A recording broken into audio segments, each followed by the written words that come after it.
Eccoci insieme cari telespettatori, come vi avevo detto è lo spazio dello Spicigel, questa volta però ospite dell'ospite è invece Federconsumatori. Ci rivolgiamo naturalmente, dicevo, ai pensionati, agli anziani, ma non soltanto, perché la tutela dell'associazione di consumatori Federconsumatori è una tutela estesa a tutti i cittadini.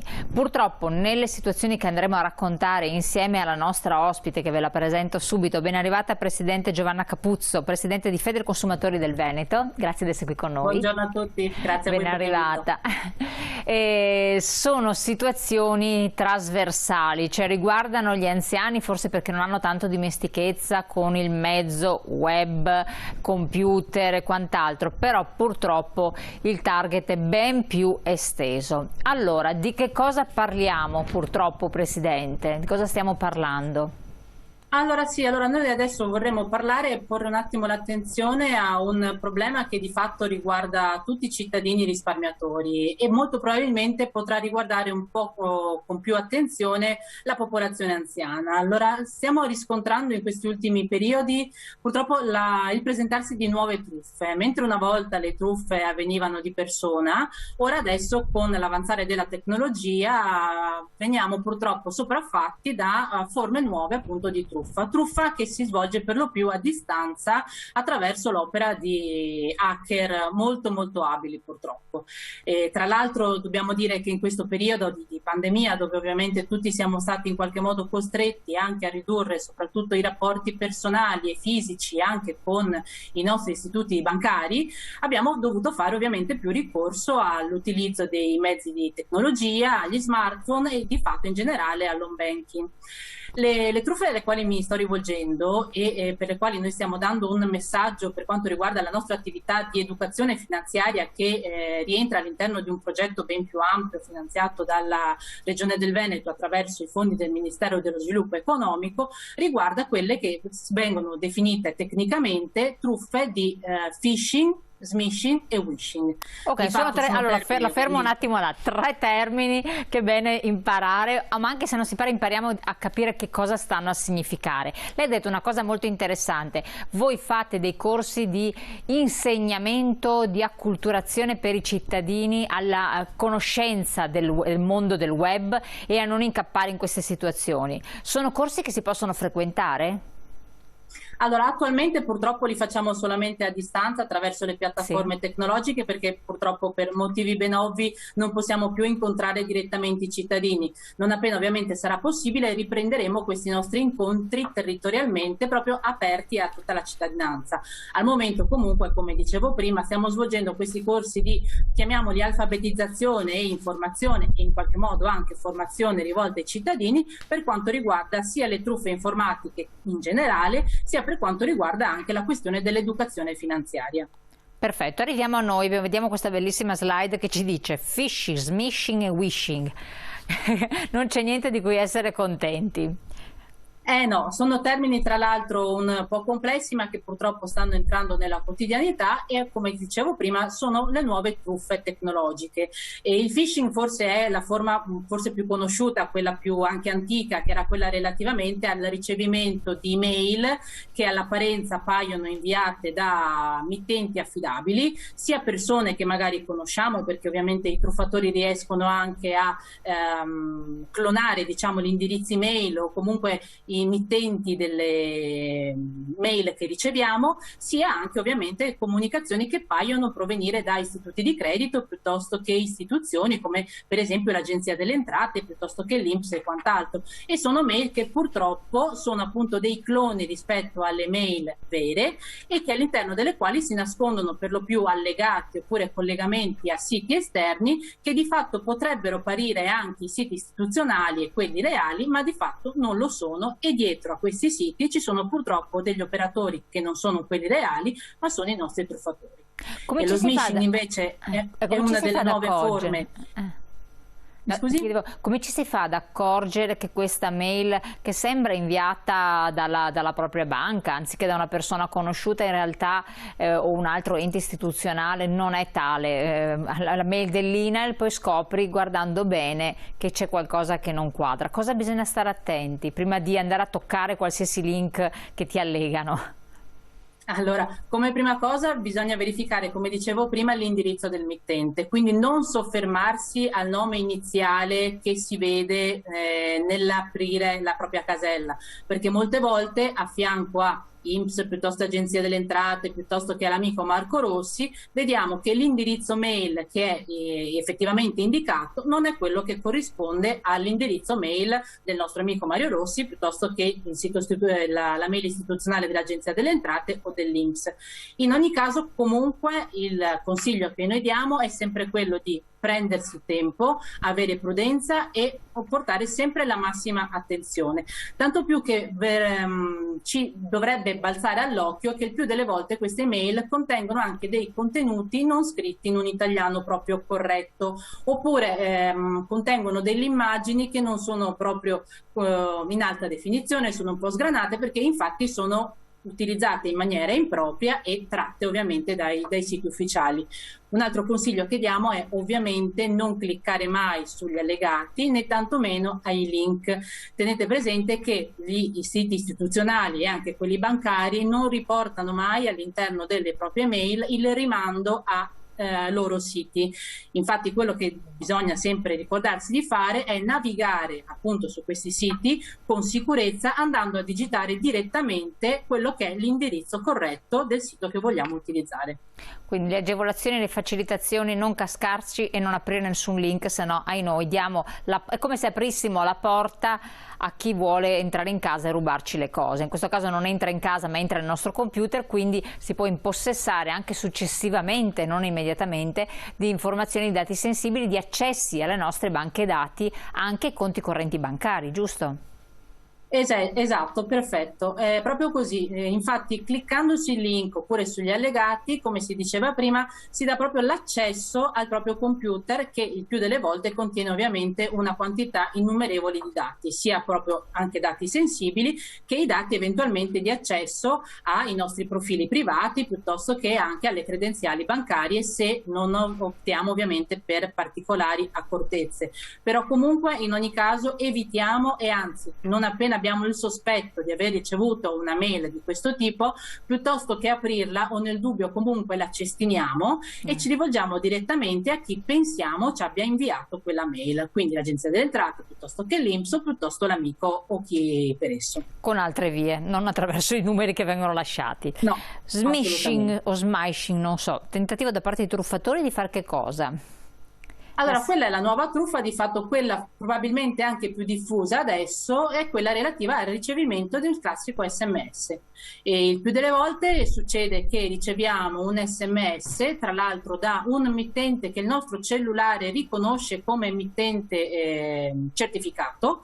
Il più delle volte possiamo anche vedere questi SMS che risultano essere ricevuti da un numero che noi abbiamo salvato in rubrica, oppure lo stesso numero che viene utilizzato dal nostro istituto di credito per inviarci le notifiche, ma di fatto non è un vero SMS inviato dal mittente che noi presumiamo essere tale.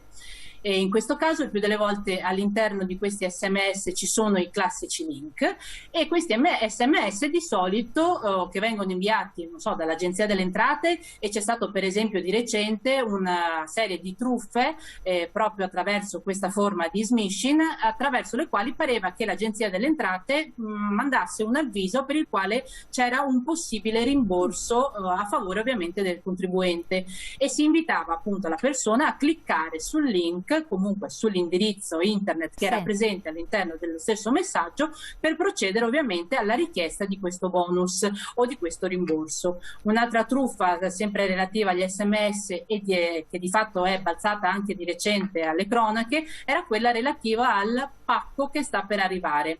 E ben sappiamo che insomma in questo periodo anche l'utilizzo dell'e-commerce ha avuto un aumento esponenziale, e il più delle volte insomma i corrieri adesso hanno l'abitudine di notificarci quando il pacco sta per arrivare o meno. Ecco, purtroppo tanti malcapitati hanno ricevuto questi SMS che pareva provenissero da effettivi corrieri espressi, nel quale si stava comunicando che siccome il pacco era in arrivo oppure era in giacenza presso un punto di ritiro, era opportuno comunicare o comunque prendere contatti con questi Corrieri Espressi, sempre cliccando all'interno di questi link, su questi link, e fornendo ovviamente dei dati che generalmente un Corriere Espresso, né una banca, né un'agenzia delle entrate, né per esempio l'azienda sanitaria, perché abbiamo avuto problemi anche con eventuali prenotazioni di vaccini, ovviamente richiedono, perché non è il mezzo ovviamente quello tramite SMS di rilasciare i propri dati né personali né tantomeno i dati di accesso al proprio conto corrente. Bisogna stare molto molto attenti a questo punto, perché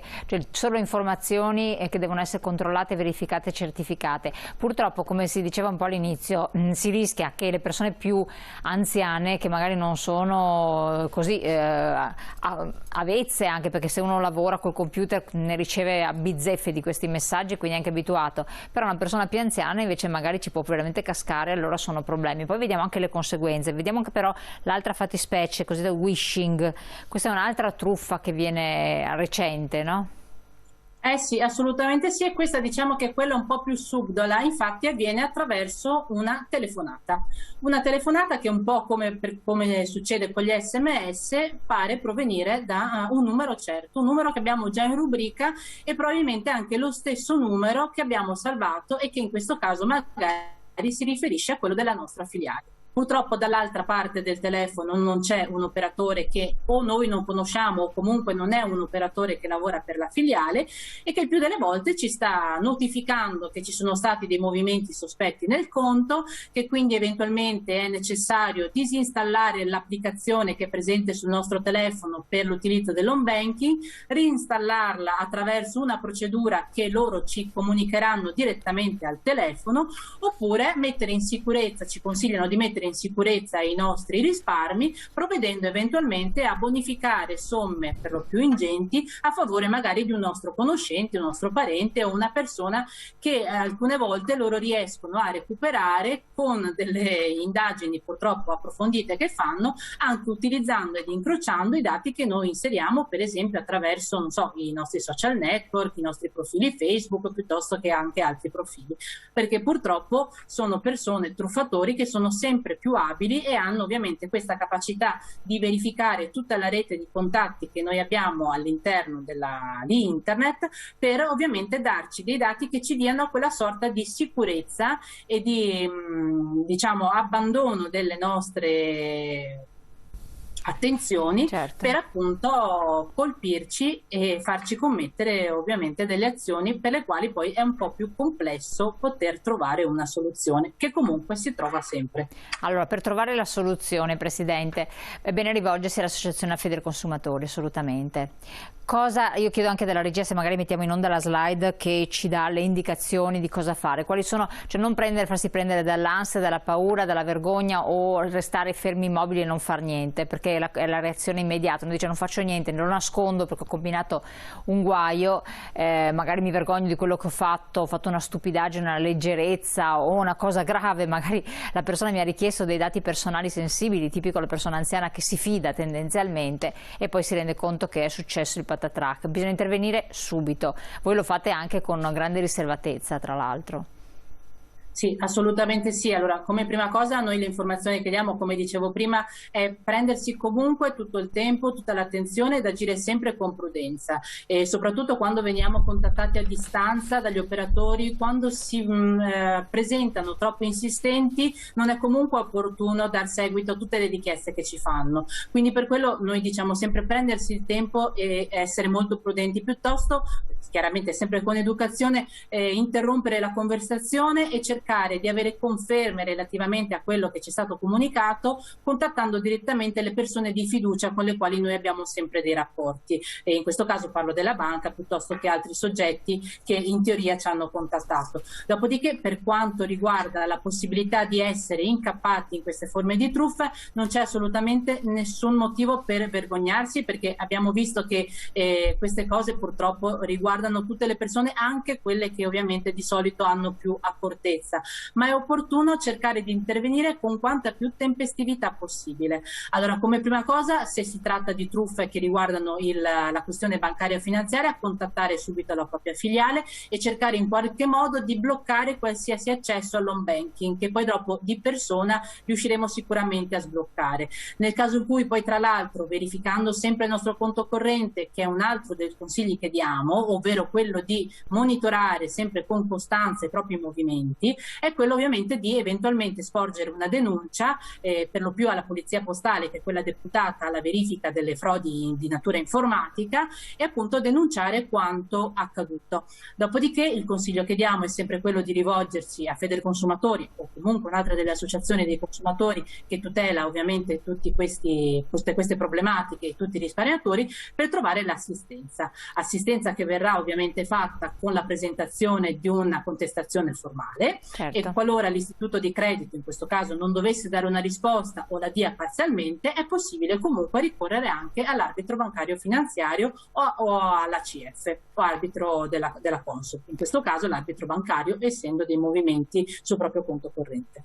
Perfetto, allora ricordiamo www.federconsveneto.it è il sito. Noi abbiamo visto alcune slide che in realtà sono dei link di accesso, se entriamo nel sito, eccolo qui, lo vediamo, che ci danno la possibilità anche di ascoltare dei video riassuntivi di quanto lei ha esposto, ha detto, possono essere estremamente utili, oppure scrivere una mail federconsveneto@federconsveneto.it, oppure telefonare la sede regionale 041 97 15 08, vedete il numero in sovraimpressione. Comunque la vostra sede regionale è a Mestre, ma siete presenti un po' agite per tutto il territorio regionale. Prima, siamo in chiusura, avevamo messo in onda la slide "Sosteniamo i tuoi interessi, diamo peso ai tuoi diritti". Prima di salutarla voglio ricordare che, visto che è il periodo di dichiarazione dei redditi, ormai ci entriamo a pieno campo, la possibilità di donare il 5 per 1000 a Federconsumatori. C'è un codice fiscale, ci sono tutte le istruzioni che voi vedete, diamo peso ai tuoi diritti, la possibilità appunto di, quando c'è la dichiarazione dei redditi, di menzionare il numero di codice eccetera, per avere questa opportunità di aiutarvi nell'attività che svolgete costantemente. Facendo questa donazione si diventa soci di Federconsumatori, oppure per farlo bisogna sottoscrivere un qualcosa presso la vostra sede? No, allora, la destinazione 5 per 1000 in automatico non prevede l'iscrizione all'associazione, perché non tutti ovviamente scelgono di sostenerci e poi aderire ovviamente a quelli che sono il nostro statuto, i nostri valori e la nostra attività. Non è importante saperlo, appunto. Quindi ovviamente verso l'associazione. Esatto, sì. Invitiamo a recarci presso i nostri 52 sportelli che sono presenti su tutto il territorio regionale, chiaramente in questo periodo previo appuntamento, e ovviamente avendo l'iscrizione all'associazione sarà possibile per tutti gli interessati avere delle informazioni, delle consulenze totalmente gratuite e poi ovviamente dell'assistenza pratica qualora ci dovessero essere dei problemi da poter risolvere. Allora Presidente, la ringrazio tantissimo. 52 sportelli presenti sul territorio, quindi le trovate ovunque. Chiamate prima, informatevi, prendete un appuntamento e poi con i documenti che vi vengono richiesti andate a farvi dare una consulenza, un supporto, un aiuto. Come diceva la Presidente, una soluzione si può trovare. Io la ringrazio. Appuntamento ancora insieme però ci sarà, perché la prossima settimana ci rivediamo naturalmente con un'altra tematica, altri approfondimenti, e comunque intanto approfittatene per visitare il sito della Federconsumatori. Grazie.